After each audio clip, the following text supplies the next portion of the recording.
You have probably deleted an app and reinstalled it 3 days later. I have, and that too multiple times. And it is not because the app is not useful. It is because someone somewhere in a product review made a decision about a color, a sound, or a single line of copy, and it lodged itself inside your brain. This is not luck, this is a discipline, and it's called emotional design. And in this video, I'm going to break down and show you exactly how 3 apps, one you use every day, one your team probably debates at every sprint, and one that just outranked itself on WhatsApp in the App Store, used it to grow users, reduce churn, and become genuinely hard to put down. There is a catch though. Most product teams are shipping the functional version of their product, the version that works, but they're completely skipping the layer that makes users feel something. And I'm going to show you how to build that layer using Figr. Stay till the end. The last app will change how you think about loading screens forever.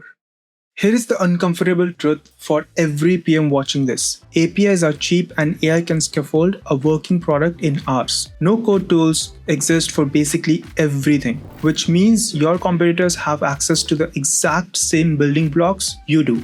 So what actually separates the apps people delete from the apps people actually reinstall? Don Norman, the godfather of UX, wrote about this in 2004, and he called it emotional design. The idea that products operate on 3 levels simultaneously: how they look, how they work, and how they make you feel about yourself when you use them. Most teams nail the first 2 and almost nobody gets the third right. And the data on what happens when you do it right is hard to ignore. Let me show you 3 case studies. The first one has a number that I genuinely double checked twice before putting it in this video. Duolingo is a language learning app, and that is the boring description. The less boring description is it's a product that understood emotional feedback loops before most teams even had the vocabulary for it. In 2022, Duolingo shipped a full character animation system. It had facial expressions, idle animations, and a lip sync tied to the audio. The Owl Duo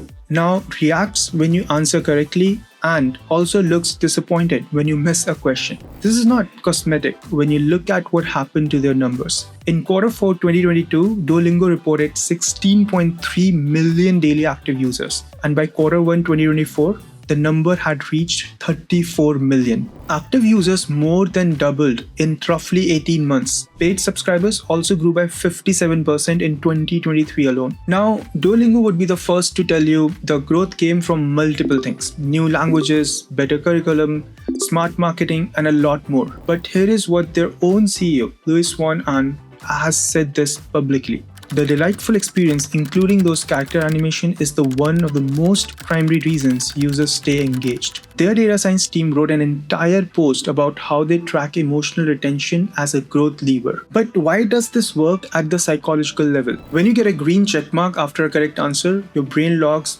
task complete. When Duo jumps in, celebration, and the screen erupts in confetti, and your brain logs that you are winning. That is a completely different signal. One is functional feedback, but the other is emotional feedback. And emotional feedback creates habits. The streak mechanic layers on top of this. Duolingo knows that people are more motivated by not losing a streak than by building one. That is basic loss aversion, but emotional animations are what makes the streak feel worth protecting in the first place. For PMs, the lesson is not to add animations, the lesson is to find the moments in your product where users complete something meaningful, finish onboarding, submit their first request, approve a design, and make those moments feel proportionate to the effort they put in. Okay, so this one caught me off guard. As of mid-2024, Phantom Wallet, a crypto app, ranked as the 2nd highest utility app in US App Store, ahead of WhatsApp, ahead of Instagram. That is remarkable for any app, and for a crypto app, it is almost absurd because crypto UX has a well-earned reputation of being difficult, confusing, and built for people who already know what they're doing. Gas fees, seed phrases, confirmation screens that look like error messages make onboarding a first-time user very difficult. And Phantom knew this. So when they did a full brand refresh in 2023, they overhauled the emotional experience from ground up. They added animation, ghost, mascot, and playful interactions during the entire wallet creation. Every screen was redesigned to feel approachable rather than technical. Their stated goal was to make crypto feel less scary, and their CEO, Brandon Millman, has been direct about their philosophy. polish matters. Every micro interaction is a trust signal, and that is worth listening to. In high-stakes products like fintech, healthcare, anything involving money or sensitive data, users arrive with a natural anxiety. They're not neutral. They are looking for reasons to leave. Every loading state that feels choppy, every confirmation message that sounds robotic, every transition that stutters is a reason to distrust the product. Phantom inverted this. They treated polish as a product feature and not just a finishing touch. PMs need to identify the product's high anxiety moments. The first time a user connects a payment method or the first time they submit something they cannot take back. These are moments where emotional design does the most work. A smooth animation, a reassuring line of copy, a confirmation state that feels intentional. These become conversion factor. Here is the strange thing about Headspace. Every other app in this video earns your emotional engagement after you have done something with it, after you've interacted with it. Duolingo rewards you, Phantom reassures you. Both of these mechanisms kick in once you've done something. Headspace starts changing how you feel before you do anything at all. The moment you open the app, something shifts. The colors are warm but not aggressive. The illustrations are soft, rounded, and abstract.